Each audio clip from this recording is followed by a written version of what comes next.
राम राम भाई सारन है। आज के अखबार में टीजीटी की वैकेंसी से संबंधित एक न्यूज़ छपी हुई है, वो आप लोगों तक पहुंचानी बहुत ज़रूरी है। तो ध्यान से देखिए क्या क्या चल रहा है। सबसे पहले तो मैं बता दूं कि आज आखिरी परीक्षा है, 14 तारीख है, 14 मई है। तो 14 मई को टीजीटी की ये जो एग्ज़ाम्स हैं ये पूरे हो जाएंगे। उसके बाद आगे क्या रहेगा इसके बारे में बात करते हैं। इसमें लिखा हुआ है कि टीजीटी की लिखित परीक्षा में 40,000 युवाओं ने परीक्षा दी है। जो टोटल टीजीटी की जो वैकेंसी थी, जिन्होंने मतलब परीक्षाएं दी हैं, 40,000 बच्चों ने परीक्षा दी है भाई। और 8 विषयों की परीक्षा जो है हो चुकी है, जबकि 15,000 की परीक्षा 13 और 14 मई को निर्धारित की गई थी। आज परीक्षा का अंतिम दिन है। 29 और 30 अप्रैल को हुई परीक्षा में 1900 ऐसे युवा, यानी कि 29 और 30 को तो संस्कृत की थी, 29 को भी थी एक पेपर जो था। तो 29 और 30 को जो परीक्षा थी उसमें 1900 युवा ऐसे थे, 1900 बच्चे ऐसे थे जिन्होंने परीक्षा में आए सवालों पर लिखित ऑब्जेक्शन लगाया है। ऑब्जेक्शन लिख के HSSC तक दिया है कि भाई हमने जो है इस आंसर की पे ऑब्जेक्शन है, ये आंसर की ये उत्तर गलत दिया हुआ है या प्रश्न गलत है। तो इस तरह से 1900 ने लगाए हैं भाई ऑब्जेक्शन, ठीक है।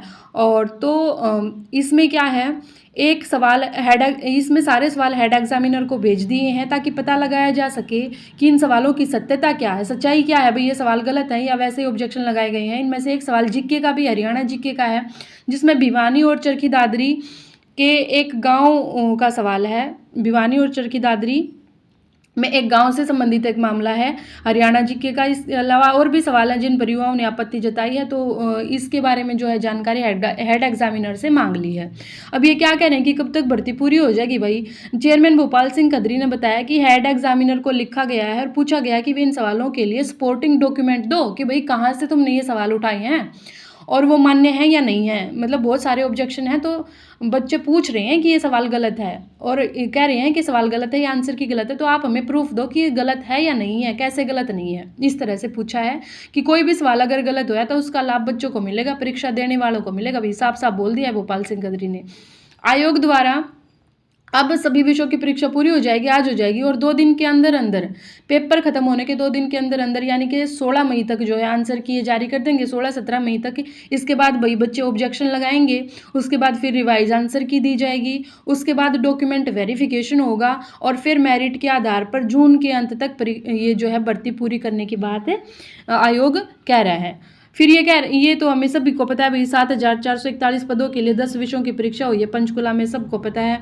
उसके बाद एक ये न्यूज़ है भाई, 1,000 से अधिक युवाओं के डॉक्यूमेंट्स अपडेट नहीं हुए हैं। जो ग्रुप सी में 32,000 युवा जो आवेदन करे हैं, उन तक 1 सप्ताह का समय दिया था, उनके डॉक्यूमेंट अपडेट नहीं हुए हैं, ठीक है। तो सुधार की जरूरत है। आयोग जल्दी बैठक लेगा इसके बारे में, लिखित परीक्षा का शेड्यूल भी जारी करेगा।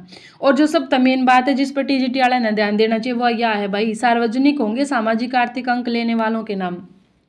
जो बालक सोशियो इकोनॉमिक के जो 5 मार्क्स ले हुए हैं, उनने मतलब वो कर रखा है, दावा कर रखा है कि भाई हमने 5 नंबर मिलने चाहिए। किसी ने नो जॉब का सर्टिफिकेट लगा रखा है, किसी ने यस नो भर रखा है फार्म में। तो ये आयोग ने अब ये कहा है कि जो बच्चे ये 5 नंबर लेंगे उनके नाम जो है आयोग सार्वजनिक करेगा, यानी कि सबको बताएगा, पब्लिक देख सकेगी। हरियाणा कर्मचारी चयन आयोग ने निर्णय लिया है कि जिन युवाओं ने टीजीटी का भर्ती के दौरान सामाजिक और आर्थिक कैटेगरी के 5 अंकों का लाभ लिया है, उन सभी के नाम अगले सप्ताह सार्वजनिक किए जा दिए। अगले सप्ताह पोल पाट जाएगी भाई। आमजन भी इनके नामों पर आपत्ति जता सकेंगे। जो आमजन है, आम नागरिक हैं, जो तारे पास पड़ोस के हैं, वे भी आपत्ति कर सके हैं।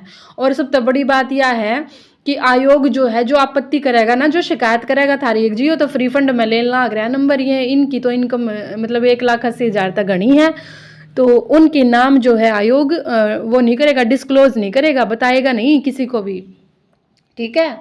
तो ध्यान रखना भाई, यदि किसी युवा ने गलती से इन अंकों का लाभ लिया है तो वापस ले सकते हैं। अब ये बताया नहीं कि कैसे लेने हैं। यदि ऐसा नहीं करते तो उनसे आयोग पूछेगा कि 5 अंकों का लाभ गलत तरीके से लिया है या नहीं। और फिर भी नु कहें भाई, या तो सीधे तरीके से तुम खुद बता दो कि हमने जो है हमारे पर गलती होगी, हमने 5 नंबर का लाभ नहीं लेना, अपने आप बता दो, नाट जाओ। और अगर मना नहीं करते हो तो फिर भी आयोग तुमसे पूछेगा कि क्या तुमने गलत तरीके से ये लाभ लिया है। लेकिन अगर फिर भी नहीं बताते, इसके बावजूद भी यदि कोई उम्मीदवार से जानकारी नहीं देता ना और उसकी सिलेक्शन हो जाती है, इसके बाद सीआईडी जांच करेगी। लो भाई, मतलब अगर ले भी लिए ना तो सीआईडी जांच करवाओगे भाई, सीआईडी जांच होगी। और जो है अगर जांच में पता चला कि आप लोगों ने गलत तरीके से ये नंबर लिए हैं तो 3 साल के लिए आयोग की परीक्षाओं और सिलेक्शन लिस्ट से बाहर हो जाएगा वो इंसान, परीक्षा नहीं दे पाएगा एचएसएससी की कोई भी, और उसके खिलाफ एफआईआर और होगी। तो ये बात जो है भाई ध्यान रखने की है और आप लोगों तक ये जानकारी पहुंचानी ज़रूरी थी। क्या कहते हैं, अगली वीडियो में मिलते हैं फिर, तब तक राम राम।